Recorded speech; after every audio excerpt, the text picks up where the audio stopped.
지난번에 코스피 지수의 위치가 어깨에 있다고 말씀드렸었죠.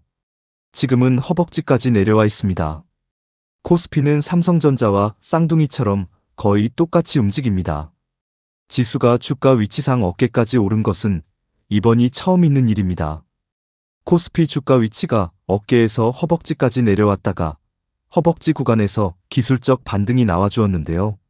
무슨 지수가 하루에 18%씩 오르고 하는데 이건 분명 정상적인 시장이 아닙니다. 현재의 지수 하락과 상승은 무언가 의도적이라고 봅니다. 따라서 코스피는 7월 30일 지수가 바닥은 아닐 것으로 판단하고 있습니다. 코스피 역시 6월 19일에 상투가 나왔다고 판단하는 이유는 이번 랠리를 이끌었던 SK하이닉스가 6월 23일에 상투가 나왔다고 보기 때문입니다.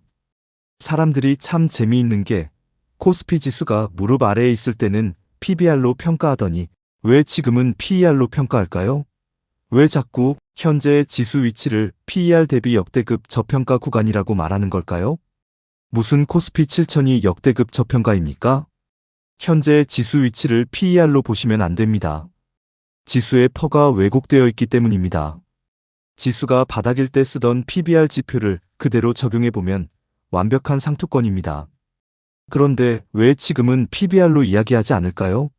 PBR 지표를 들이밀며 역대급 저평가 구간이라고 말하면 아무도 믿지 않기 때문입니다. 다만 이미 PER 밴드도 꺾이고 있기 때문에 적정 중앙값과 너무 멀어지면 기술적 반등은 나올 것입니다.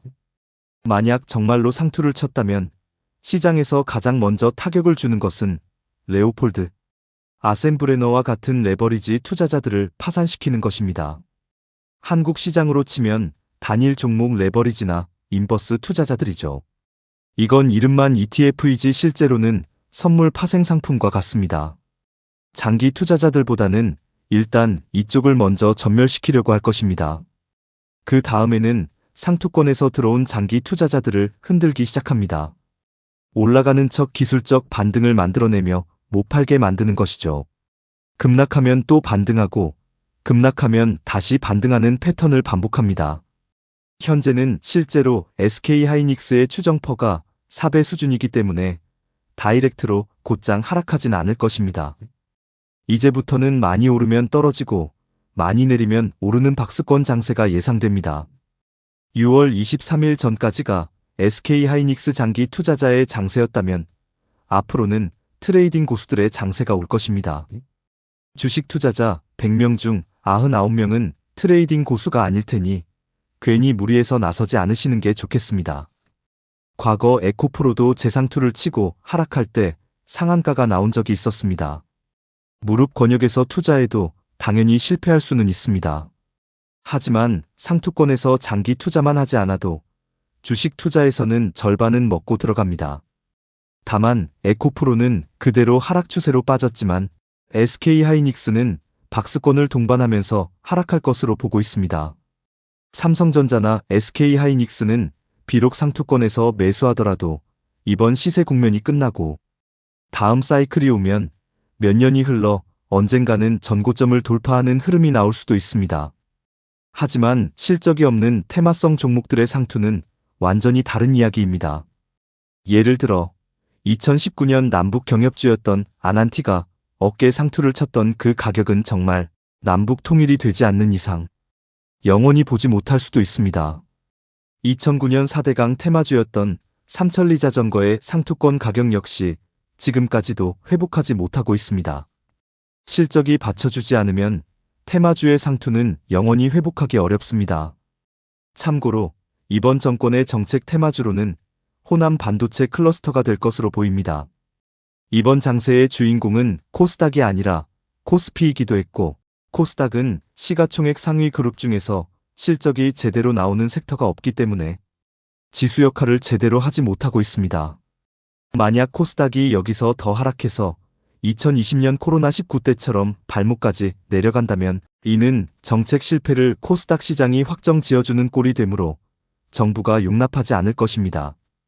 분명 어떤 정책이든 나올 것입니다. 하지만 과거 데이터를 보면 코스피와 코스닥 모두 결국 허벅지 라인 근처에서 고점이 형성되곤 했습니다. 정부가 이번에 코스닥 3,000포인트 시대를 열겠다고 발표했는데 이는 역설적으로 코스닥을 상투로 만들겠다는 의도와 같습니다. 만약 정말로 코스닥 3,000 시대가 온다면 그때는 모든 코스닥 종목을 다 매도하셔야 합니다. 그리고 1년 이상은 쳐다도 보지 말아야 합니다. 현재 시점에서 보면 코스피는 상투를 치고 조정 중이지만 코스닥은 미리 고점을 찍고 3개월 동안 다이렉트로 하락하면서 바닥 근처까지 내려와 있습니다. 이런 경우는 저도 처음 봅니다. 여기서 우리가 생각해봐야 할 문제는 코스닥이 바닥에서 다시 위로 올라올 때 과연 누가 주도해서 올라갈 것인가 하는 점입니다. 반도체 소부장은 대부분 이미 주가 위치가 높은 상태입니다. 정확히는 반도체 장비주들이 위치가 높고 반도체 소재주는 거의 오른 게 없습니다. 따라서 반도체 소재 섹터가 하나의 후보군이 될 수 있습니다. 반면 이번에는 실적이 없는 바이오 섹터가 탈락할 것으로 보입니다. 그렇다면 과연 이 빈자리를 누가 차지할까요? 코스닥은 실적이 있는 섹터와 없는 섹터로 구분할 수 있습니다. HLB, ABL 바이오, 삼천당 제약, 리가켄 바이오는 시가총액 순위가 더 떨어질 것으로 전망하며 이 종목들은 이미 상투권에서 상투가 나왔다고 말씀드린 바 있습니다. 이미 펩트론은 탈락했고 여기에 코오롱 티슈진까지 무너진 상황입니다. 이 정도 되면 코스닥 시총 상위를 형성했던 바이오를 선수 교체하려는 명확한 움직임으로 보입니다. 그렇다면 바이오의 빈자리는 누구로 채울 것인가가 핵심입니다. 원익 IPS, PSK, 주성엔지니어링 역시 이미 상투권에서 상투를 쳤다고 말씀드렸던 종목들입니다. 주성엔지니어링은 코스닥 시총 5위가 최고점이었죠. 리노공업은 상투를 친 것은 아니지만 반도체 소부장이 코스닥 랠리를 이끌기에는 한계가 있어 보입니다. 아직 확실하지는 않지만 이 빈자리를 로봇으로 채울 가능성이 있어 보입니다. 바이오와 로봇은 성격이 비슷합니다. 일단 당장 실적이 없고 기대감과 꿈으로 간다는 점에서 교체 선수로는 딱입니다. 코스닥 시장에는 실적 섹터 외에도 이렇게 꿈을 먹고 사는 섹터가 반드시 존재해야 합니다. 실적 섹터 쪽에서는 올해 대비 내년 성장률이 올라가는 2차전지, 소부장도 후보군이 될 수 있습니다. 아직 주도 후보군이 확정되지 않은 만큼 향후 흐름을 계속 지켜봐야 할 것 같습니다. 보다 자세한 사항은 댕기왕자 블로그를 참고해 주시길 바랍니다. 감사합니다.